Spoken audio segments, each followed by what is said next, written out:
కాశీ కంట ముందుగా దర్శించాల్సిన ఆలయం చాగంటి గారి వల్ల ఈ ఆలయం మళ్ళీ వెలుగులోకి వచ్చింది. తిరుమల కంటే ముందు ఇక్కడ అన్నదానం మొదలైంది. పెళ్లి కావాలంటే ఈ ఆలయాన్ని దర్శించాలి. కోరుకున్న ప్రదేశానికి ట్రాన్స్ఫర్ చేసే స్వామివారు. తిరుమలతో సమానంగా ఇక్కడికి భక్తులు వస్తారు. 7 ప్రదక్షిణలు చేస్తే చాలు మీ కోరిక నెరవేరుతుంది. ఇక్కడికి వస్తే శత్రువులు ఉండరు. కొబ్బరికాయ కొడితే చాలు మీ కోరిక తీర్చే ఆది గణపతి. ఇక్కడ క్షణకాలం పూజిస్తే ముక్తి లభిస్తుంది. కోనసీమలో అనేక ప్రసిద్ధ ఆలయాలు ఉన్నాయి. వాటిలో ముఖ్యమైన 8 ఆలయాలను ఒకే రోజులో తక్కువ టికెట్ ఫేర్తో దర్శించుకునే విధంగా రావులపాలెం ఆర్టీసీ డిపో వారు డాక్టర్ బిఆర్ అంబేద్కర్ కోనసీమ జిల్లా పుణ్యక్షేత్ర దర్శిని అనే పేరుతో ప్రతి ఆదివారం ఉదయం ప్రత్యేక బస్ నడుపుతున్నారు. ఇది కోనసీమ ఆలయ డీటెయిల్ వీడియో కనుక కాస్త లెంగ్తీగా ఉంటుంది. అయినా స్కిప్ కొట్టకుండా పూర్తిగా చూడండి. నేను Nagendra, welcome to my channel Telugu solo traveller. ఈ వీడియోలో ఇప్పుడు మనం కోనసీమలోని ముఖ్యమైన ఆలయాలను ఒక రోజులో దర్శిద్దాం. ఉదయం నుండి సాయంత్రం వరకు మనం దర్శించబోయే ఆలయాలు ఏమిటి, ట్రాన్స్పోర్ట్ వివరాలు ఏమిటి, ఎంత బడ్జెట్ అవుతుంది అనే వివరాలను తెలుసుకునే ముందు ఈ వీడియోకు ఒక లైక్ ఇచ్చి మీరు కూడా నాతో రండి డిజిటల్లీ. అలాగే ఈ వీడియోను హైప్ చేయడం మర్చిపోవద్దు.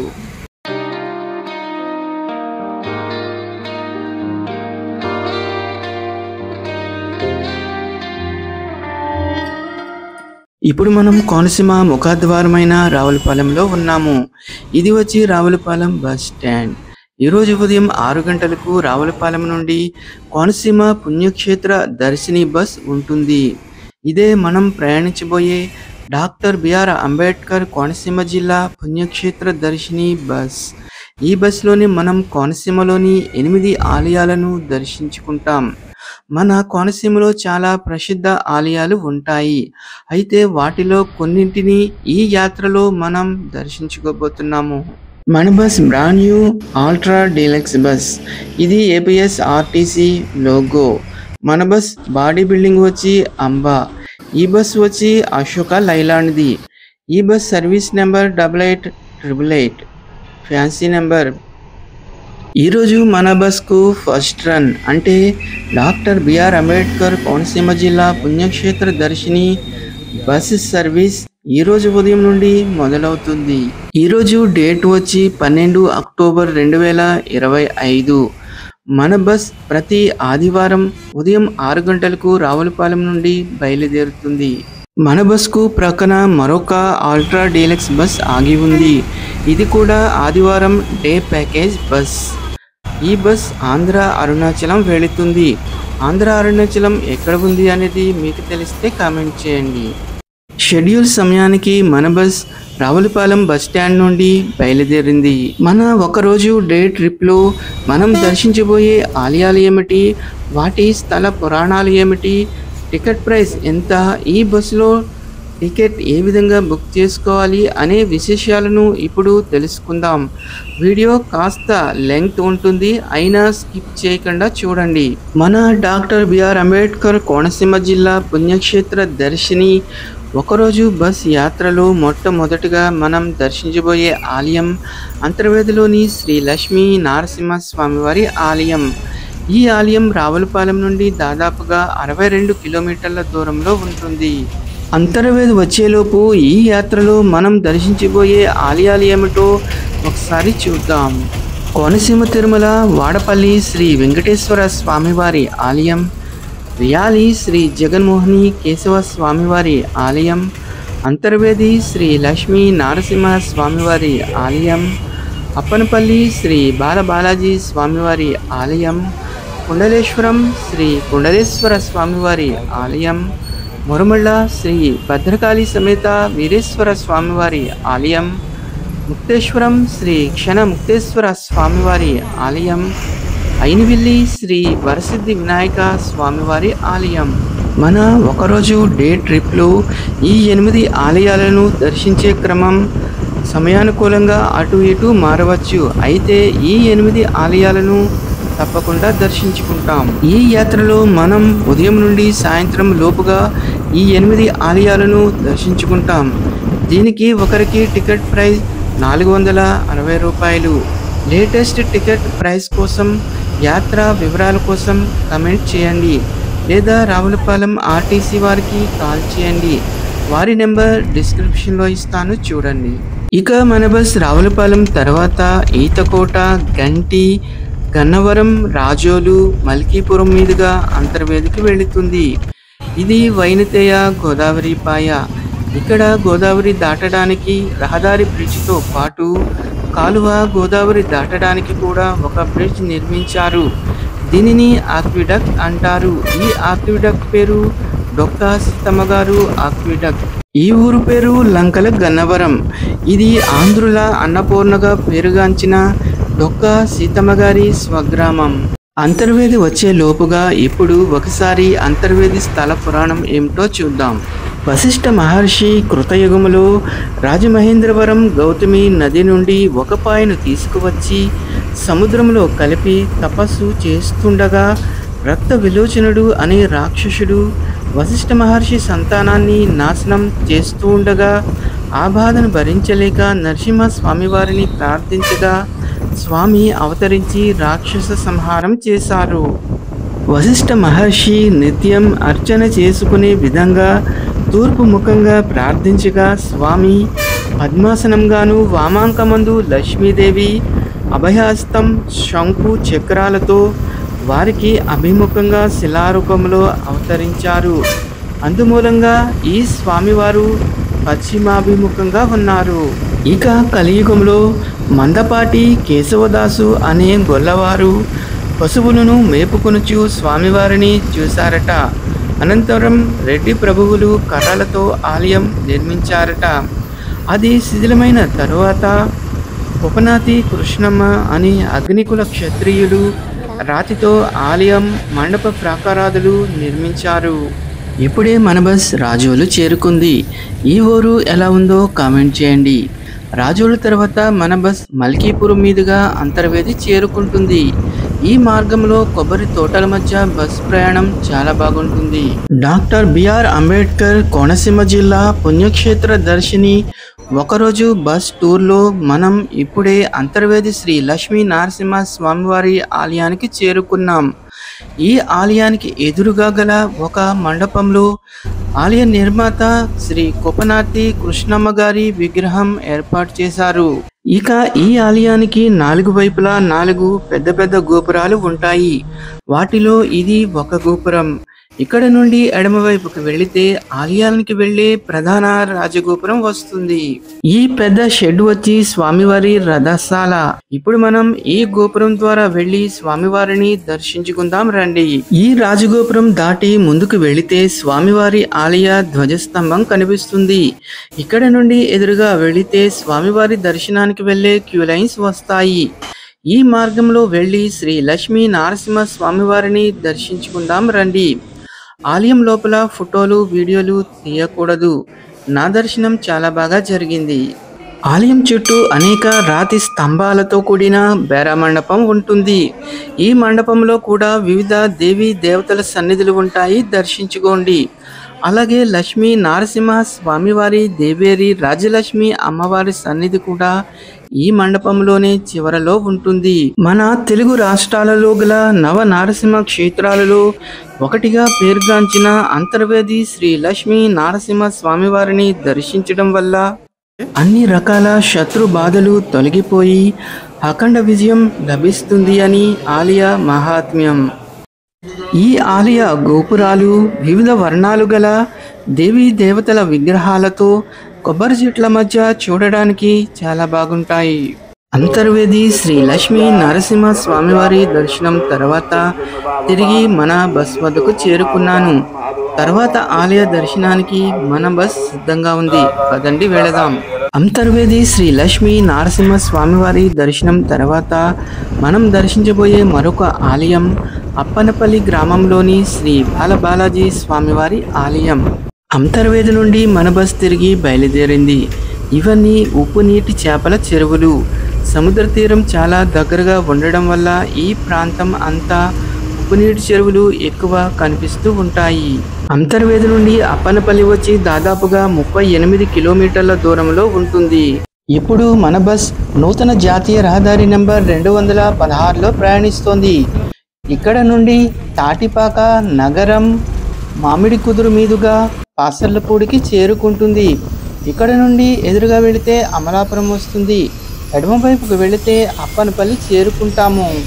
ఈ కమాన్ నుండి లోపలికి వెళితే అప్పనపల్లి వస్తుంది. ఈ మార్గంలో కొబ్బరి తోటల మధ్య బస్ ప్రయాణం చాలా బాగుంటుంది. ఇప్పుడు ఒకసారి అప్పనపల్లి శ్రీ బాలబాలాజీ స్వామివారి ఆలయ స్థల పురాణం ఏమిటో చూద్దాం. శ్రీ కశ్యప ప్రజాపతికి కద్రువ, వినత అని ఇద్దరు భార్యలు ఉన్నారు.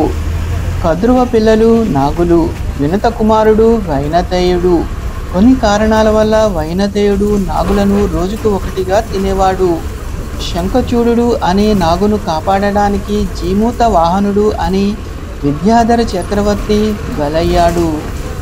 జీమూత వాహనుడు దేహార్పణ చేసిన ప్రాంతం కనుక ఈ ప్రాంతానికి అర్పణఫలి అనే పేరు వచ్చింది. అదే క్రమంగా అప్పనపల్లిగా స్థిరపడింది.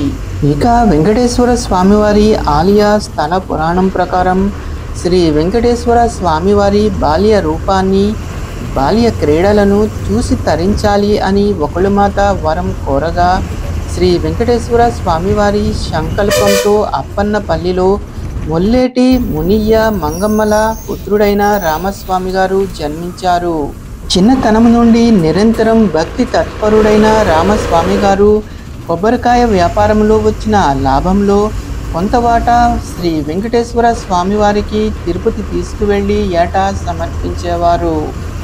ఒకసారి స్వామి పాదాల వద్ద ఆముడుపులు ఉంచుటకు గర్భాలయంలో ఉన్నవారు అందుకు అంగీకరించలేదు. విషణ్ణుడై నిద్రించిన రామస్వామి గారి కలలో బాల్య రూపంలో శ్రీనివాసుడు కనిపించి తానే అప్పనపల్లి వస్తానని అన్నారు. కొంతకాలానికి శ్రీ రామస్వామి గారి కొబ్బరి కొట్లో వెలసారు.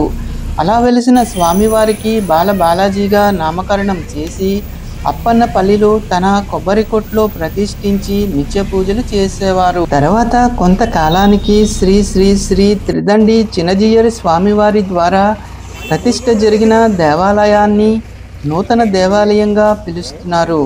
ఇప్పుడు వచ్చేది అప్పనపల్లి గ్రామం. ఈ గ్రామంలో ఆలయం వరకు మన బస్ వెళ్ళదు. అందువల్ల బస్సు దిగి నడిచి వెళదాం రండి. ఈ మార్గంలో కాస్త ముందుకు వెళితే స్వామివారి ఆలయం వస్తుంది. ఇదే అప్పనపల్లి శ్రీ బాలబాలాజీ స్వామివారి ఆలయ ప్రధాన రాజగోపురం. గోపురానికి ఎడమవైపున స్వామివారి తిరునామం, శంకు చక్రాలు ఉంటాయి.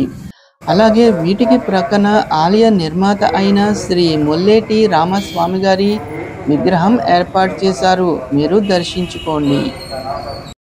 రాజగోపురం దాటి ముందుకు వెళితే ప్రధాన ఆలయం వస్తుంది. ఆలయం చుట్టూ బేరా మండపం 2 అంతస్తులలో ఉంటుంది. ప్రధాన ఆలయంపై వివిధ పౌరాణిక ఘట్టాలను వివిధ వర్ణాలతో శిల్పాలుగా ఏర్పాటు చేశారు. ఇది స్వామివారి ఆలయ ధ్వజస్తంభం. ఇక్కడ ఒక పెద్ద గంట కూడా ఉంటుంది. ఇక ప్రధాన ఆలయంలో బాలబాలాజీ స్వామివారు ఇరువైపులా ఇరువురు అమ్మవార్లతో కొలువు తీరి ఉంటారు. నా దర్శనం బాగా జరిగింది. ఆలయంలో ఫోటోలు, వీడియోలు తీయకూడదు. అలాగే ఆలయానికి వెనుక అద్దాల మండపంలో స్వామి, అమ్మవార్లు కొలువు తీరి ఉంటారు. వారిని మీరు దర్శించుకోండి. కలియుగ వైకుంఠం తిరుమల కంటే ముందుగా ఇక్కడ అన్నప్రసాద వితరణ మొదలైందట. నేను కూడా ఈ ఆలయంలో అన్నప్రసాదం స్వీకరించాను. ప్రధాన ఆలయంలోనికి వెళ్లే రాజగోపురానికి ఎదురుగా వెళితే పాత ఆలయం వస్తుంది. ఆ ఆలయంలోనే శ్రీ మొల్లేటి రామస్వామి గారి కొబ్బరి కొట్లో శ్రీ బాలబాలాజీ స్వామివారు స్వయం వ్యక్తంగా వెలిసారు. ఇప్పుడు నేను మన బస్ వద్దకు వెళుతున్నాను. అప్పనపల్లి శ్రీ బాలబాలాజీ స్వామివారిని కోరుకున్న ఎలాంటి కోరిక అయినా చాలా త్వరగా సిద్ధిస్తుంది అని కోనసీమ వాసుల ప్రగాఢ విశ్వాసం. ఇప్పుడే మన బస్ అప్పనపల్లి నుండి తిరిగి బయలుదేరింది. అప్పనపల్లి శ్రీ బాలబాలాజీ స్వామివారి దర్శనం తర్వాత మనం దర్శించుకోబోయే మరొక ఆలయం కుండలేశ్వరం గ్రామంలో కొలువు తీరి ఉన్న శ్రీ కుండలేశ్వర స్వామివారి ఆలయం. ఈ ఆలయం అప్పనపల్లి నుండి దాదాపుగా 36 కిలోమీటర్ల దూరంలో ఉంటుంది. ఇప్పుడు మనం తిరిగి వచ్చిన మార్గంలోనే వెనుకకు వెళ్ళి పాసర్లపూడి కమాన్ నుండి ఎడమవైపుకి వెళితే కుండలేశ్వరం వస్తుంది. ఈ గోదావరి నది పేరు వైనతేయ. గోదావరిలో దూరంగా కనిపిస్తున్న నిర్మాణాలు కోటిపల్లి నరసాపురం రైలు వంతెన కోసం నిర్మిస్తున్న బ్రిడ్జ్ పిల్లర్లు. ఈ నూతన జాతీయ రహదారి 216లో ప్రయాణిస్తే అమలాపురంను బైపాస్ చేసుకుని ముమ్మిడివరం చేరుకుంటాము. ఇప్పుడు మన బస్ ముమ్మిడివరంకు ముందు ఉన్న మహిపాల్ చెరువు నుండి కుడివైపుకు వెళుతుంది. మన బస్ ఈ మార్గంలో కాట్రేని కోన వరకు వెళుతుంది. అక్కడ నుండి ఎడమవైపు రహదారిలో వెళితే కుండలేశ్వరం వస్తుంది. ఇప్పుడు ఒకసారి కుండలేశ్వరం స్థల పురాణం ఏమిటో చూద్దాం. గౌతమ ముని తీసుకువచ్చిన గోదావరి నది ప్రవహిస్తూ సముద్రం కేసి వెళుతోంది. ఆ నదికి దక్షిణపు ఒడ్డున కుండలేశ్వరం ఉంది. చాలా వేగంగా వెళుతోన్న గోదావరి నది సముద్ర ఘోషను విని మహాకోపంతో మహావేగంతో పాతాళంలోకి ప్రవేశించి ఈ సముద్ర దేవుణ్ణి వేధించాలి అనుకుంది. అయితే గోదావరి ఆలోచనలను నదుల అన్నిటికీ నాదుడు అయిన సముద్రుడు గ్రహించి పూజా ద్రవ్యాలను కుండలాలను ఒక పళ్ళెంలో ఉంచి గౌతమికి ఎదురు వెళ్ళాడు. గౌతమి నది కోపం పోగొట్టడానికి సాష్టాంగ నమస్కారం చేసి, నా మీద కోపం వద్దు, సూర్య భగవానుని తేజస్సుతో మెరుస్తున్న ఈ కుండలాలను నీకు బహుమతిగా ఇస్తాను. లోగడ వరుణదేవుడు తపస్సు చేసి సూర్యుని అనుగ్రహంతో వీటిని పొందారని అన్నాడు. గౌతమి నది కరిగిపోయి సముద్రుని కోరిక మేరకు తన వేగాన్ని తగ్గించుకుంది. అలాగే అక్కడ ఈశ్వర ప్రతిష్టకు అంగీకరించింది. అందుకే అది కుండలేశ్వర క్షేత్రంగా పేరు పొందింది. ఇక చాగంటి కోటేశ్వరరావు గారి ప్రవచనాల ఫలితంగా ఈ కుండలేశ్వరం క్షేత్రం మహాత్మ్యం మరొకసారి వెలుగులోకి వచ్చింది. ఇది వచ్చి వృద్ధ గౌతమి గోదావరి పుష్కర్ ఘాట్. ఈ గోదావరి తీరంలో పెద్ద నంది, శివుని శిలారూప విగ్రహాలు ఏర్పాటు చేశారు. వీటిని మీరు దర్శించుకోండి. అలాగే గోదావరి మాత రావి చెట్టు క్రింద అనేక నాగశిలలను ఏర్పాటు చేశారు. భక్తులు వీటిని కూడా దర్శించుకుంటారు. ఇక్కడ గోదావరి నది కాస్త లోపలికి ఉంటుంది. ఈ మార్గంలో వెళితే గోదావరి తీరం వస్తుంది. ఇక్కడ పాదాలు శుభ్రపరచుకుని కుండలేశ్వర స్వామివారి దర్శనానికి వెళదాం రండి. అలాగే ఇక్కడ పాదాలు శుభ్రపరచుకునే ప్రదేశంలో ఎలాంటి రక్షణ ఏర్పాట్లు లేవు. అందువల్ల పాదాలు శుభ్రపరచుకునేటప్పుడు జాగ్రత్తలు అవసరం. ఈ కాలువ బ్రిడ్జ్ దాటి ముందుకు వెళితే కుడివైపున పెద్ద ఆంజనేయ స్వామివారి విగ్రహం ఉంటుంది. ఆంజనేయ స్వామివారికి ప్రక్కన సుబ్రహ్మణ్య స్వామివారి ఆలయం కూడా ఉంటుంది. ఇప్పుడు మన బస్సులో పుష్కర్ ఘాట్ నుండి కుండలేశ్వర స్వామివారి ఆలయానికి వెళదాం రండి. ఇదే కుండలేశ్వర స్వామివారి ఆలయం. ఆలయానికి ఎదురుగా మన బస్ ఆగుతుంది. ఇక్కడ ప్రధాన ద్వారానికి ప్రక్కన ఒక పెద్ద శివుని విగ్రహం ఉంటుంది. ఇక ప్రధాన ఆలయంలో కుండలేశ్వర స్వామివారు కొలువు తీరి ఉంటారు. మీరు దర్శించుకోండి. ఆలయంలో ఫోటోలు, వీడియోలు తీయకూడదు. ఇక ఆలయ ప్రాంగణంలో మరికొన్ని ఉపాలయాలు ఉంటాయి. వాటిని దర్శించుకోండి. కుండలేశ్వరంలో కుండలేశ్వర స్వామివారి దర్శనం చాలా బాగా జరిగింది. ఇక కుండలేశ్వర స్వామివారి ఆలయ స్థల మహాత్మ్యం ప్రకారం ఈ స్వామివారు కోరిన వెంటనే అష్ట ఐశ్వర్యాలు అనుగ్రహిస్తారు అని ప్రతీతి. కాశీ వెళ్ళేవారు ముందుగా ఈ కుండలేశ్వర స్వామివారి దర్శనం తర్వాత మాత్రమే కాశీ వెళ్ళి విశ్వనాథుని దర్శనం చేసుకోవాలి అని ప్రతీతి. కుండలేశ్వర స్వామివారి దర్శనం తర్వాత మన బస్ తిరిగి బయలుదేరింది. బస్సులు, పెద్ద వాహనాలు కాట్రేని కోన మీదుగా మాత్రమే కుండలేశ్వరం వెళ్ళాలి. బైక్లు, ఆటోలు, కార్లు మురుమళ్లకు ముందు ఉన్న గోదావరి బ్రిడ్జ్ ఏటిగట్టు నుండి కూడా కుండలేశ్వరం సులభంగా చేరుకోవచ్చు. కుండలేశ్వర స్వామివారి దర్శనం తర్వాత మనం దర్శించబోయే మరొక ఆలయం మురుమళ్ళ గ్రామంలోని శ్రీ భద్రకాళి సమేత శ్రీ వీరేశ్వర స్వామివారి ఆలయం. కుండలేశ్వరం నుండి మురుమళ్ళ శ్రీ భద్రకాళి సమేత శ్రీ వీరేశ్వర స్వామివారి ఆలయం వచ్చి దాదాపుగా 28 కిలోమీటర్ల దూరంలో ఉంటుంది. అదే ఏటుగట్టు మార్గంలో అయితే 14 కిలోమీటర్ల దూరంలో ఉంటుంది. ఇప్పుడు మన బస్ తిరిగి కాట్రేని కోన మీదుగా ప్రయాణించి మహిపాల చెరువుకు చేరుకుంది. ఇక్కడ నుండి కుడివైపుకు వెళితే మురమళ్ళ వస్తుంది. ఇప్పుడు ఒకసారి మురమళ్ళ గ్రామంలోని శ్రీ భద్రకాళి సమేత శ్రీ వీరేశ్వర స్వామివారి ఆలయ స్థల పురాణం ఏమిటో చూద్దాం. దక్ష ప్రజాపతి నిరీశ్వర యాగం సంకల్పించినప్పుడు దక్ష యజ్ఞ ధ్వంసమునకు గాను శ్రీ వీరభద్రుడు ఉద్భవించాడు. దక్ష యజ్ఞము ధ్వంసం చేసిన తర్వాత శ్రీ మహావిష్ణువు కోరిక మేరకు దక్షుని బ్రతికించి యాగము పూర్తి చేయించిన తర్వాత కూడా శ్రీ వీరభద్రుడు కోపాగ్నిని వీడలేకపోయాడు. అప్పుడు శ్రీ వీరభద్రుని శాంతింప చేయుటకు మునులు దేవతలు వైకుంఠానికి వెళ్ళి మహావిష్ణువును ప్రార్థించారు. అప్పుడు శ్రీ మహావిష్ణువు నరసింహావతారములో వీరభద్రుని శాంతింప చేయుటకు వెళ్ళగా వీరభద్రుడు విష్ణుమూర్తి నడుమును గట్టిగా పట్టుకున్నారు. అప్పుడు త్రిమూర్తులు ఆది పరాశక్తిని ధ్యానించి వీరభద్రుని శాంతింప చేయమని కోరారు. అప్పుడు ఆది పరాశక్తి షోడశ కళలలో ఒక కళను భద్రకాళి నామంతో భూలోకానికి పంపెను. ఆమె తటాకము నుండి కన్యారూపమున వచ్చి వీరభద్రుని చూచినప్పుడు ఆయన శాంతించెను. వారిరువురికి గాంధర్వ వివాహ పద్ధతిన కళ్యాణం మునిమండలి యందు జరిగింది. ఇది తర్వాత మురమళ్ళ గ్రామంగా పిలువబడుతోంది. ఈ గోదావరి బ్రిడ్జ్ దాటిన తర్వాత మురమళ్ళ వస్తుంది. ఇది మురమళ్ళ గ్రామం. ఇక్కడ నుండి కుడివైపుకు వెళితే మురమళ్ళ ఆలయం చేరుకుంటాము. మన బస్ ఆలయ సమీపంలో ఆగింది. ఇక్కడ నుండి ఎడమవైపు కాస్త ముందుకు వెళితే వీరేశ్వర స్వామివారి ఆలయం వస్తుంది.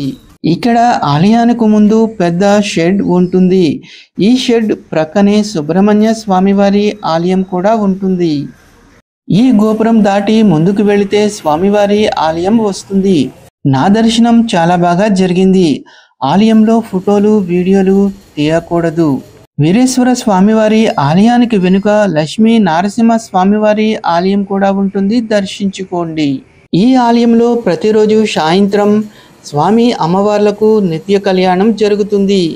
ఈ కళ్యాణంలో పాల్గొన్న వారికి వివాహం త్వరగా అవుతుంది అని భక్తుల విశ్వాసం.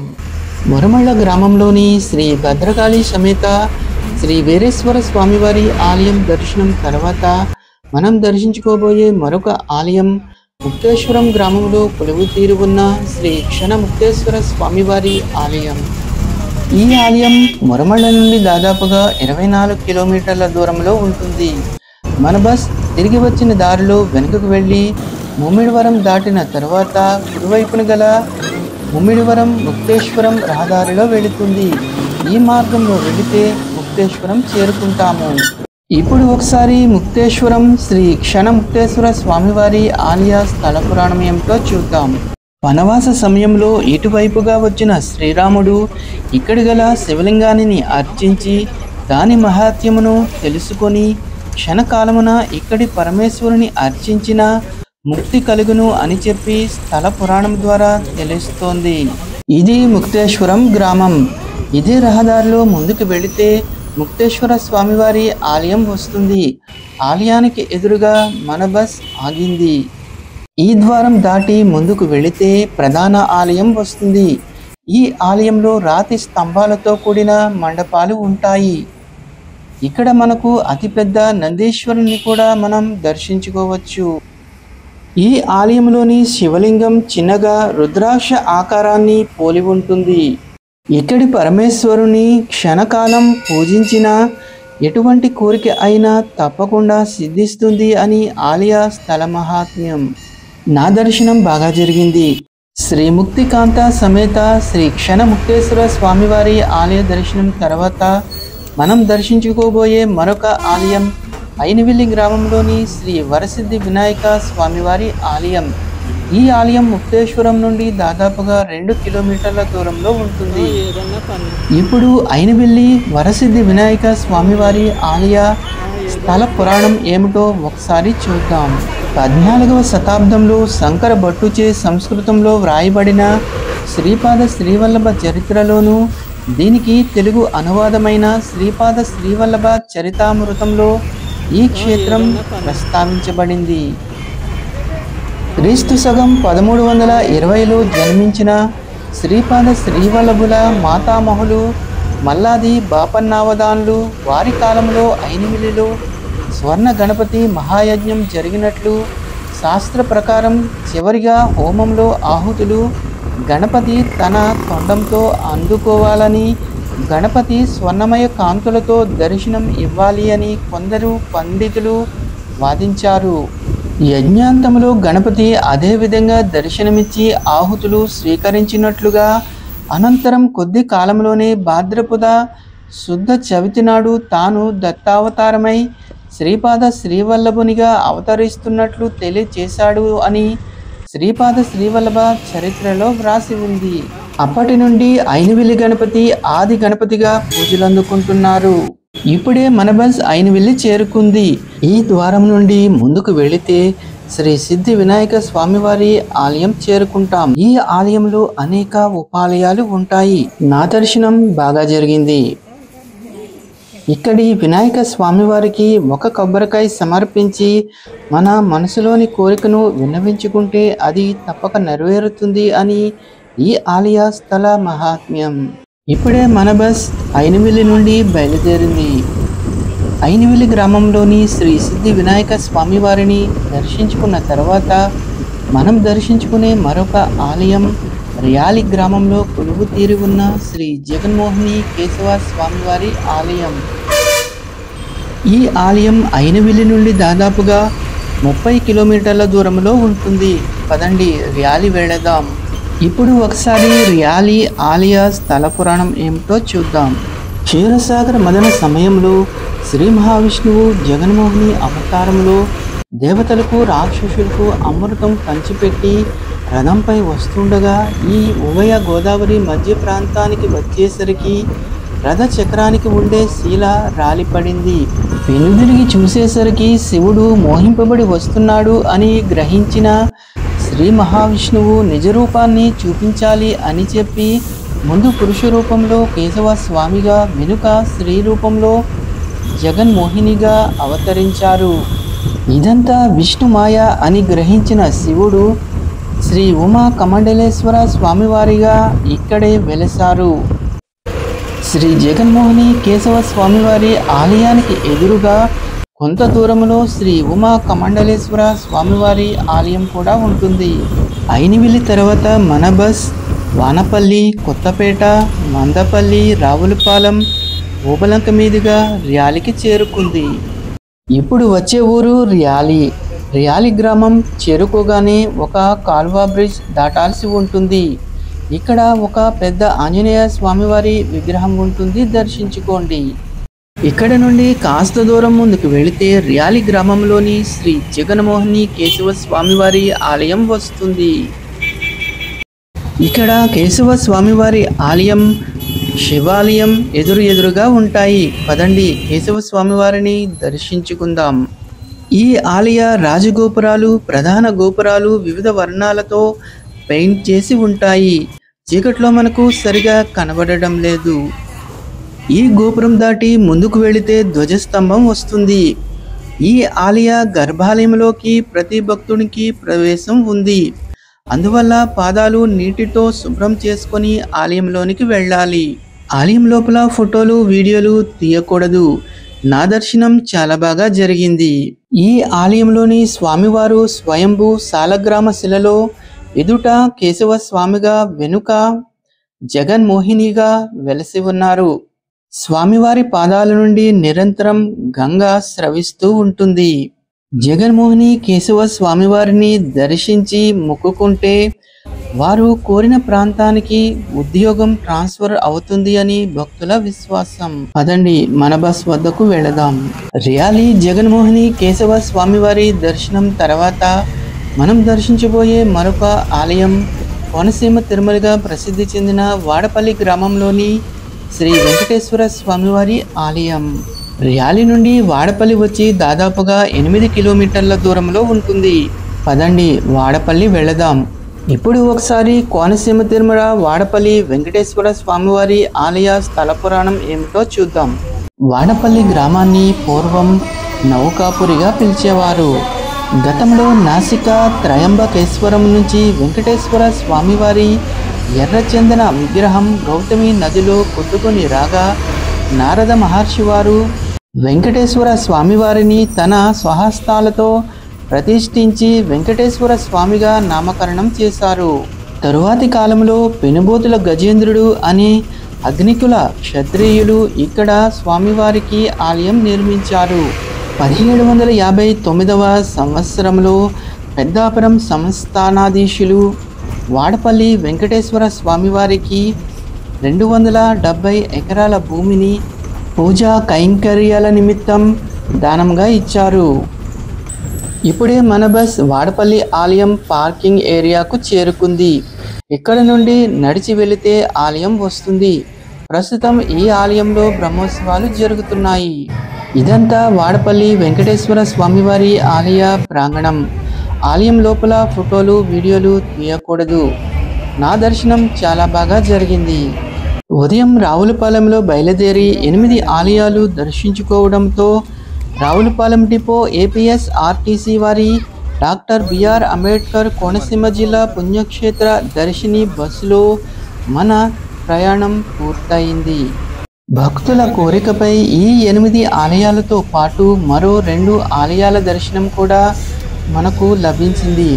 అవి వచ్చి కడలి కపోతేశ్వర స్వామివారి ఆలయం, వానపల్లి పళ్ళాలమ్మవారి ఆలయం. రావులపాలెం డిపో ఏపీఎస్ఆర్టీసీ వారి కోనసీమ జిల్లా పుణ్యక్షేత్ర దర్శినిలో భాగంగా అన్ని ఆలయాలు దర్శించుకుని రావులపాలెం బస్టాండ్ చేరుకోవడంతో మన పుణ్యక్షేత్ర దర్శిని బస్ జర్నీ పూర్తయింది.